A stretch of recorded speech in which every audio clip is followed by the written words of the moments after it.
Hello नमस्कार दोस्तों, स्वागत है आपका अपना चैनल शिक्षा दर्शन पर। प्यारे दोस्तों, आज सेशन में देखेंगे हम लोग ब्रह्मास्त्र बुक, जो महेश बर्नवाल सर द्वारा लेटेस्ट एडिशन जारी किया गया है। बेस्ट सेलर बुक है दोस्तों। जो भी कंपटीशन एग्जाम की तैयारी कर रहे हैं उनको एक बार पढ़ना मस्ट इंपॉर्टेंट है, जो एनसीईआरटी पर आधारित है दोस्तों। ठीक है, इसमें ज्यादातर वन लाइनर है, हिंदी मीडियम का बुक है दोस्तों। तो शुरू करते हैं हम लोग। फर्स्ट जो हम लोग टॉपिक रखे हैं वो भारत का भूगोल रखे हैं। क्या रखे हैं? भारत का भूगोल, ज्योग्राफी में इंडियन ज्योग्राफी रखे हैं। इसमें सामान्य परिचय के बारे में चर्चा करेंगे। तो चलिए हम शुरू करते हैं बिना समय गवाए। इसमें पहला टॉपिक है दोस्तों भारत का भूगोल यानी कि ज्योग्राफी ऑफ इंडिया। तो इससे पहले आपसे अनुरोध है दोस्तों कि आप इस चैनल पर नए हैं, चैनल सब्सक्राइब करें, वीडियो को लाइक करें। और इसी चैनल के प्ले लिस्ट में दोस्तों यूथ कंपटीशन का बुक है, उसका रिवीजन है। टेक्स्ट बुक का जो बुक है उसका भी टॉपिक वाइज रिवीजन है। अगर जो पीडीएफ चाहते हैं दोस्तों तो शिक्षा दर्शन के नाम से टेलीग्राम ग्रुप है, उस पर जाकर के आप ज्वाइन करके वहां कमेंट कर सकते हैं, तो आपको पीडीएफ भी मिल जाएगा। चलिए शुरू करते हैं हम लोग भारत का भूगोल। इससे पहले हम लोग भूगोल का परिचय देखेंगे। हम लोग भारत का सामान्य परिचय के बारे में चर्चा करेंगे। पहले देखिए, ब्रिटिश भूगोलवेत्ता कौन थे? जेम्स रेनेन। इसी ने भारतीय भूगोल का जनक है। कौन है? जेम्स रेनेन जो है, जो वही भारतीय भूगोल का जनक है। इन्हीं को भारतीय भूगोल का जनक कहा जाता है। अब आता है जर्मन भूगोलवेत्ता, एक है कार्ल रिटर। कौन है? Karl Ritter. इसे क्षेत्रीय भूगोल का जनक कहा जाता है। किसे? कार्ल रिटर को क्षेत्रीय भूगोल का जनक कहा जाता है। अब आते हैं हम लोग भारत का सामान्य परिचय। भारत का सामान्य परिचय दोस्तों, भारत का जो अन्य नाम है उसके बारे में चर्चा करते हैं। भारत के अन्य नाम क्या है? इंडिया। क्या जानते होंगे? एक भारत जानते होंगे, एक इंडिया जानते होंगे, और कौन जानते हैं? हिंदुस्तान। क्या जानते हैं? हिंदुस्तान। लेकिन और अन्य नाम है दोस्तों, आर्यवर्त, जम्बूद्वीप, भारतवर्ष, हिंदुस्तान, इंडिया। बाकी सब क्या है? नाम है, अन्य नाम है भारत के। अन्य नाम कौन कौन है? आर्यवर्त, जम्बूद्वीप, भारतवर्ष, हिंदुस्तान, इंडिया। अब देखिए, भारत की राजधानी कहाँ है दोस्तों? नई दिल्ली। कहाँ? नई दिल्ली। अब भौगोलिक स्थिति में भारत कहाँ स्थित है? जो भौगोलिक स्थिति है दोस्तों, वर्ल्ड मैप में भारत कहाँ स्थित है? तो वर्ल्ड मैप में भारत स्थित है उत्तर पूर्वी गोलार्ध में अवस्थित है। कहाँ अवस्थित है? उत्तर पूर्वी गोलार्ध में अवस्थित है। भारत कहाँ अवस्थित है? तो उत्तर पूर्वी गोलार्ध में अवस्थित है। अच्छा, भारत का ज्यामितीय आकार क्या है? तो चतुष्कोणीय है। क्या है? चतुष्कोणीय। भारत का ज्यामितीय आकार क्या है? चतुष्कोणीय है।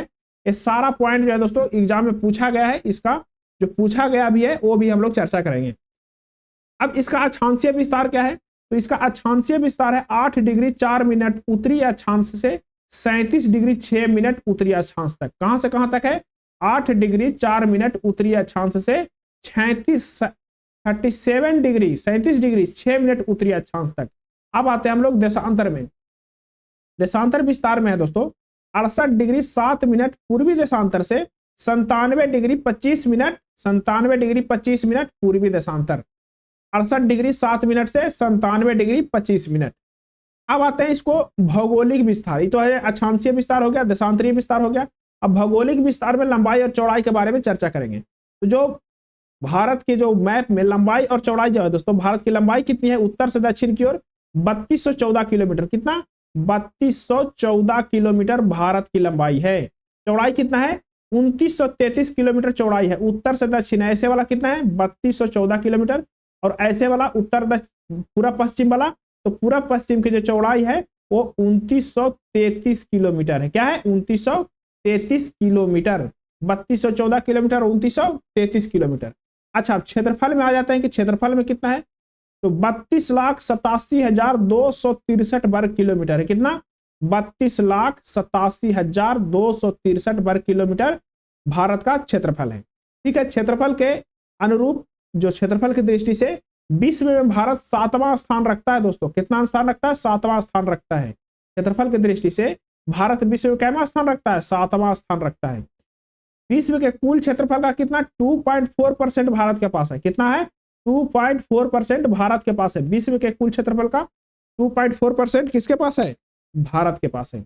अच्छा, 7वां स्थान है तो पहला स्थान किसका है? तो पहला स्थान रूस का है, दूसरा स्थान कनाडा का है, तीसरा स्थान अमेरिका का है, और चौथा स्थान चीन का है, 5वां स्थान ब्राजील का है, और 6ठा स्थान ऑस्ट्रेलिया का है। उसके बाद कौन आ जाता है? इंडिया आ जाता है। उसके बाद कौन आ जाता है? इंडिया। एक बार और देख लेते हैं, रूस, कनाडा, अमेरिका, रूस, कनाडा, अमेरिका, आरसीए, आरसीए। उसके बाद कौन आता है? चीन, ब्राजील, ऑस्ट्रेलिया, सीबीए, आरसीए और सीबीए। आरसीए मतलब कि रूस, कनाडा, अमेरिका, और सीबीए में चीन, ब्राजील और ऑस्ट्रेलिया। उसके बाद कौन आएगा? भारत आएगा। सबसे ज्यादा क्षेत्रफल किसके पास है? तो रूस के पास है। उसके बाद कनाडा के पास है। अच्छा, अब स्थलीय सीमा से, स्थलीय सीमा, स्थलीय सीमा कितना है दोस्तों? तो 15,106.7 किलोमीटर। कितना है? 15,106.7 किलोमीटर स्थलीय। जलीय सीमा कितना है? तो जलीय 7,516.6 किलोमीटर, 7,516.6 किलोमीटर जो है, तो कितना है? जलीय तटीय सीमा है। एक स्थलीय तटीय सीमा कितना है? 15,106.7 किलोमीटर, और जलीय 7,516.6 किलोमीटर। जलवायु कैसा है दोस्तों? तो मानसून जलवायु है। क्या है? मानसूनी जलवायु है। जलवायु कैसा है? तो मानसूनी जलवायु है। अच्छा, कुल जनसंख्या कितना है? 2011 के जनगणना के अनुसार 1,21 करोड़ के लग समथिंग है कुल जनसंख्या है भारत का, 2011 के जनगणना के अनुसार। अब देखिए विश्व के जनसंख्या कितना है दोस्तों? तो विश्व के जनसंख्या का 17.5% है, 17.5% है 2011 के जनगणना के अनुसार। अच्छा, अब आते हैं हम लोग जनसंख्या की दृष्टि से विश्व में क्या स्थान रखता है? तो विश्व में दूसरा स्थान रखता है दोस्तों। अभी लेटेस्ट में अगर जनगणना हो तो प्रथम स्थान चीन से भी आगे हैं, लेकिन 2011 के जनगणना के अनुसार दूसरा स्थान और प्रथम स्थान चीन रख रहा था। दशकीय जो जनसंख्या वृद्धि दर कितना है? तो दशकीय जनसंख्या वृद्धि दर सब 2011 के जनगणना के अनुसार है 17.64, 17.64% है दशकीय जनसंख्या वृद्धि दर है। ठीक है। अच्छा, इसका लिंगानुपात कितना है दोस्तों? लिंगानुपात जो है पूरा भारत का लिंगानुपात है 943 प्रति हजार पुरुष, यानी कि 943 महिला पर 943 महिला पर 1000 पुरुष, यानी कि मेल। ठीक है। अच्छा, शिशु लिंगानुपात 918 है। कितना है शिशु लिंगानुपात? 918 है। जनसंख्या घनत्व कितना है दोस्तों? 382 व्यक्ति प्रति वर्ग किलोमीटर है जनसंख्या घनत्व। यह पूरा भारत में है, पूरा भारत में 382 व्यक्ति प्रति वर्ग किलोमीटर। अच्छा, कुल साक्षरता दर कितना है? तो कुल साक्षरता जो है 74.04% है। कितना है? टोटल मिलाकर के 74.04% है कुल साक्षरता दर। लेकिन इसमें पुरुष का साक्षरता दर कितना है? तो 82.14%। कितना है? 82.14%। महिला का साक्षरता दर कितना है? तो 65.46% है महिला का साक्षरता दर, महिला का साक्षरता दर। अब ओवरऑल मिलाएंगे तो 74.04%, 74.04%। अब आते हैं दोस्तों अनुसूचित जाति का जनसंख्या। अनुसूचित जाति का जनसंख्या जो है वो कुल जनसंख्या कितना है? 16.6%। अनुसूचित जनजाति के 8.6%, परसेंटेज में ज्यादा इंपॉर्टेंट है। अच्छा, अब आते हैं इसको भारत में कुल राज्यों की संख्या कितना है? भारत में कुल राज्यों की संख्या 28 है दोस्तों, और केंद्र शासित प्रदेशों की संख्या 8 है। कुल राज्यों की संख्या कितना है? 28 है। केंद्र शासित प्रदेशों की संख्या 8 है। कुल राज्यों की संख्या 28 है और केंद्र शासित प्रदेशों की संख्या 8 है। ठीक है। अंतरराष्ट्रीय सीमा से जुड़े राज्य एवं केंद्र शासित प्रदेश कितने हैं? तो 18 ऐसे राज्य और केंद्र शासित प्रदेश हैं, 18 कि जो अंतरराष्ट्रीय सीमा से जुड़े हुए हैं। किससे जुड़े हुए हैं? अंतरराष्ट्रीय सीमा से जुड़े हुए हैं। स्थलरूद्ध राज्यों की संख्या कितना है? तो स्थलरूद्ध राज्यों की संख्या 5 है। भारत की स्थलीय सीमा से संबंधित देश, जो भारत के स्थलीय सीमा से कितने देश संबंधित है? तो 7 देश है। आगे चर्चा करेंगे कौन कौन सा देश है। अब देखिए इसमें जो पूछा गया है एग्जाम में, कह रहा है कि कौन सी अक्षांश रेखा भारत के मध्य से होकर गुजरती है जो देश की जलवायु को प्रभावित करती है? वो कौन सा है? कर्क रेखा है। कौन सा? कर्क रेखा। कर्क रेखा एक ऐसी अक्षांशीय रेखा है जो भारत के कहां से गुजरती है? बीचों बीच से होकर के गुजरती है, और क्या करती है? जलवायु को प्रभावित करती है। अच्छा, पाक जलडमरू भारत के कौन से देश से अलग करती है? तो आपको पता है पाक जलडमरू जो है भारत और श्रीलंका को अलग करती है। कौन करती है? पाक जलडमरू भारत और श्रीलंका को अलग करती है। भारत और पाकिस्तान का अलग कौन करता है दोस्तों? तो रेड क्लिफ रेखा करता है। कौन करता है? रेड क्लिफ रेखा। कौन करता है? भारत और पाकिस्तान के अलग, तो भारत और पाकिस्तान के अलग रेड क्लिफ रेखा करता है। अब वही भारत और चीन को कौन अलग करता है? तो मैकमोहन रेखा करता है। कौन करता है? मैकमोहन रेखा करता है। चलिए अगला क्वेश्चन देखिए। अब यहाँ पे भारत के चरम बिंदु मतलब कि ऊंचा, अगर जो भारत के उत्तर में जाए, उत्तर में ये क्या है दोस्तों? उत्तर है, उत्तर, दक्षिण, पूरब, पूरब, उत्तर, दक्षिण, पश्चिम, पूरब। ठीक है, अगर जो उत्तर में जाए तो सबसे ऊंचा चोटी कौन सा है? तो इंदिराकोल है। कौन है? इंदिराकोल। कहां स्थित है? इंदिराकोल लद्दाख में स्थित है। कहां स्थित है? लद्दाख में। अच्छा, दक्षिण में आए तो कहां है? तो दक्षिण में इंदिरा पॉइंट। कौन है? इंदिरा पॉइंट। इंदिराकोल और इंदिरा पॉइंट, इंदिराकोल और इंदिरा पॉइंट, ये कहां है? तो यह अंडमान निकोबार में। कहां है? अंडमान निकोबार द्वीप समूह में। ऊपरे इंदिराकोल, नीचे इंदिरा पॉइंट, ऊपरे इंदिराकोल, नीचे इंदिरा पॉइंट। अच्छा, अब आते हैं हम लोग पूरब में। अब आते हैं हम लोग पूरब में। पूरब में आएंगे तो कौन रहेगा? तो पूरब में आएंगे दोस्तों तो किवीथू। कौन रहेगा? किवीथू। कौन रहेगा? किवीथू। किवीथू कौन रहेगा? किवीथू। पूरब में रहेंगे तो कौन रहेगा? पूरब में आएगा किवीथू। कौन आएगा? किवीथू। कहां स्थित है किवीथू? तो अरुणाचल प्रदेश में। कहां? अरुणाचल प्रदेश में। पश्चिम में कौन है दोस्तों? तो पश्चिम में गुहार मोती। पश्चिम में कौन?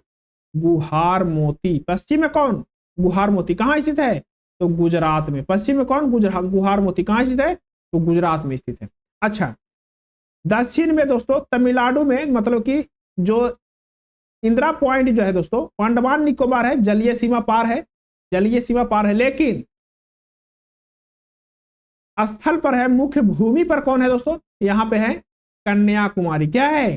कन्याकुमारी। दक्षिणतम कौन है? दक्षिणतम जो स्थल मुख्य भूमि पर है, मुख्य भूमि पर कन्याकुमारी। कहां स्थित है? तमिलनाडु में। उससे भी नीचे जाएंगे तो इंदिरा पॉइंट पे चले जाएंगे। कहां चले जाएंगे? इंदिरा पॉइंट पे चले जाएंगे। ठीक है, अब आते हैं हम लोग इंदिरा पॉइंट कहां स्थित है। अभी देखें कहां स्थित है इंदिरा पॉइंट। इंदिरा पॉइंट कहां स्थित है? तो ग्रेट निकोबार में, अंडमान निकोबार में। देखे थे ना अभी, सबसे नीचे कौन है? इंदिरा पॉइंट है। अच्छा, अगला देखिए। देखिए ग्रुप डी में पूछा गया है, भारत के सबसे दक्षिणी सिरे का नाम क्या है?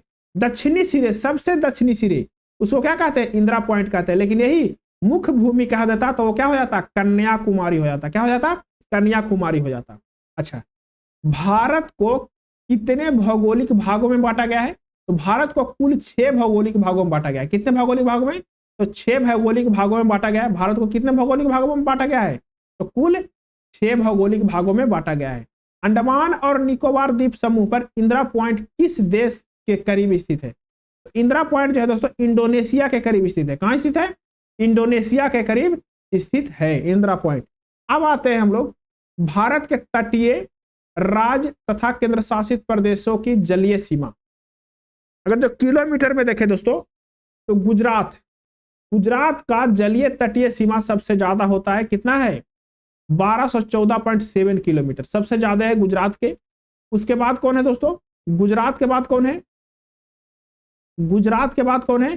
तो गुजरात के बाद है 973 आंध्र प्रदेश। कौन सा है? आंध्र प्रदेश। उसके बाद तमिलनाडु, महाराष्ट्र, केरल, उड़ीसा और कर्नाटक। उसके बाद पश्चिम बंगाल, उसके बाद गोवा, उसके बाद लक्षद्वीप, उसके बाद पांडुचेरी, उसके बाद दादर और नागर हवेली। लेकिन अंडमान निकोबार तो समुद्र में है दोस्तों, इसीलिए इसका तटीय सीमा, जलीय तटीय सीमा है 1962 किलोमीटर। कितना है? 1962 किलोमीटर।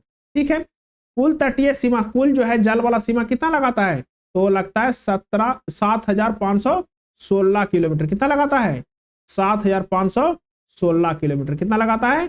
7516 किलोमीटर लगाता है। अब मिलेंगे अगले वीडियो में दोस्तों। अगले वीडियो में देखेंगे भारत के पड़ोसी देश से लगने वाले भारतीय राज्यों की सीमा, कि कौन सा पड़ोसी देश के साथ कौन कौन सा राज्य लगता है, कितना किलोमीटर शेयर करता है, उसके बारे में चर्चा करेंगे।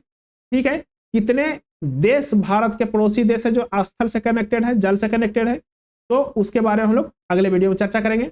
मिलते हैं अगले वीडियो में। इससे पहले आपसे अनुरोध है दोस्तों कि आप इस चैनल पर नए हैं, चैनल को सब्सक्राइब करें, वीडियो को लाइक करें और लास्ट तक देखने के लिए बहुत बहुत धन्यवाद दोस्तों।